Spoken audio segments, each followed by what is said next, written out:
കടലക്കറി ഉണ്ടാക്കാനായിട്ട് ഒരു പാൻ വെച്ചിട്ട് അതിലേക്ക് ഒരു അരമുറിയിൽ കുറച്ച് കുറവ് നാളികേരം ചെറുക്കിയിട്ട് കൊടുക്കുക. 5-6 ചുവന്നുള്ളി രണ്ടാക്കി കട്ട് ചെയ്തിട്ട് അതുകൂടി ഇതിലേക്ക് ചേർത്തിട്ട് ഗോൾഡൻ ബ്രൗൺ ആവുന്നത് വരെ ഇതൊന്ന് നമുക്ക് വഴറ്റിയെടുക്കാം. ഒരു 3/4 ടേബിൾ സ്പൂൺ പെരുംജീരകം ഇട്ട് കൊടുത്തിട്ടുണ്ട്. പിന്നെ വേണമെങ്കിൽ കുറച്ച് കറിവേപ്പില കൂടി ഇതോടൊപ്പം ചേർത്തിട്ട് നമുക്ക് വഴറ്റി തുടങ്ങാം കേട്ടോ. അത് അവിടെ ഗോൾഡൻ ബ്രൗൺ ആയിട്ട് വന്നിട്ടുണ്ട്. ഇതിലേക്ക് ഇനി മസാലപ്പൊടികൾ ചേർക്കാം. ഈ ഓഫ് ചെയ്തിട്ട് വേണം മസാലപ്പൊടികൾ ചേർക്കാൻ, ഇല്ലെങ്കിൽ കരിഞ്ഞു പോവും. ആദ്യമായിട്ട് ഇട്ട് കൊടുക്കുന്നത് ഒരു 1/4 ടീസ്പൂൺ മഞ്ഞൾപ്പൊടി, 1.5 ടേബിൾ സ്പൂൺ മല്ലിപ്പൊടി, 3/4 ടേബിൾ സ്പൂൺ കാശ്മീരി മുളക് പൊടി. ഇത്രയും ചേർത്തിട്ട് വീണ്ടും ഒരു 2 മിനിറ്റ് നേരം ചെറിയ തീയിലൊന്ന് വഴറ്റിയെടുക്കുക.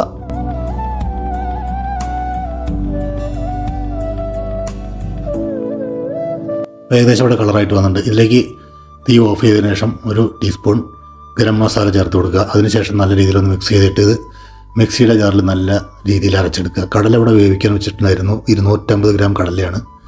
ഇതിവിടെ നല്ല രീതിയിൽ വെന്ത് കിട്ടിയിട്ടുണ്ട്. 5 വിസിൽ വരുന്നത് വരെയാണ് ഞാനിത് വേവിച്ചെടുത്തത്. മസാലപ്പൊടികൾ നമ്മൾ നല്ല രീതിയിൽ അരച്ചെടുത്തിട്ടുണ്ട്. പാൻ വെച്ചിട്ട് അതിലേക്ക് ഒരു 2-3 ടേബിൾ സ്പൂൺ വെളിച്ചെണ്ണ ഒഴിക്കുക. വെളിച്ചെണ്ണ ചൂടായാൽ കടുക് പൊട്ടിക്കുക.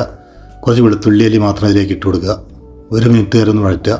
അതിനുശേഷം ചെറിയ സവാള 2 എടുത്തിട്ട് ചെറിയതാക്കി കട്ട് ചെയ്തിട്ടുണ്ട്, അതിട്ട് കൊടുത്തിട്ടുണ്ട്. വറ്റൽമുളക്, കറിവേപ്പില ചേർത്തിട്ടുണ്ട്.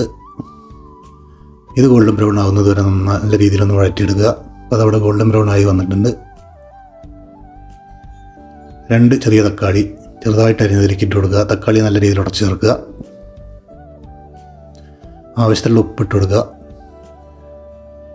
തക്കാളി നല്ല രീതിയിൽ ഉടഞ്ഞു വന്നിട്ടുണ്ട്. ഇനി നമ്മൾ അരച്ച് വെച്ച മസാല ചേർത്തിട്ട് അതിൻ്റെ കൂടെ നമ്മൾ വേവിച്ച് വെച്ച കടല കൂടി ഇതിലേക്ക് ചേർത്ത് കൊടുത്ത് നല്ല രീതിയിൽ ഇളക്കി യോജിപ്പിക്കുക. മിക്സിയുടെ ജാറ് കഴുകി സ്വല്പം കൂടി വെള്ളം ഞാൻ ഇതിലേക്ക് ഒഴിച്ചു കൊടുക്കുന്നുണ്ട്. ഒന്ന് നല്ല രീതിയിൽ ഇളക്കി യോജിപ്പിക്കാം. ഗ്രേവി എല്ലാം കറക്റ്റാണോ എന്ന് നോക്കിയതിന് ശേഷം നമുക്കതൊന്ന് അടച്ചു വെച്ചിട്ട് 6-7 മിനിറ്റ് ഒന്ന് വേവിക്കണം. ഒരു പച്ചമുളക് 3ആയി കീറിയത് കൂടി അതിലേക്ക് ഇട്ട് കൊടുത്തിട്ട് അടച്ചു വയ്ക്കുന്നുണ്ട്. ഇനി ഒരു 6-7 മിനിറ്റ് കഴിഞ്ഞതിന് ശേഷം നമുക്ക് തുറന്നു നോക്കിയാൽ നമ്മുടെ രുചികരമായ കടലക്കറി ഇവിടെ റെഡിയായി തായി നിങ്ങൾക്ക് കാണാം. ഗ്രേവിയെല്ലാം നല്ല കറക്റ്റായിട്ട് വന്നിട്ടുണ്ട്. ഇത് പുട്ടിലേക്ക് നല്ലൊരു കോമ്പിനേഷനാണ്. തീർച്ചയായിട്ടും നിങ്ങൾക്ക് വീഡിയോ ഇഷ്ടപ്പെട്ട് കാണുമെന്ന് കരുതുന്നു. അടുത്ത വീഡിയോ ആയി വരുന്നതായിരിക്കും. നന്ദി, നമസ്കാരം. ഞാൻ ജനോ ജനാർദ്ദനൻ. ബായ്.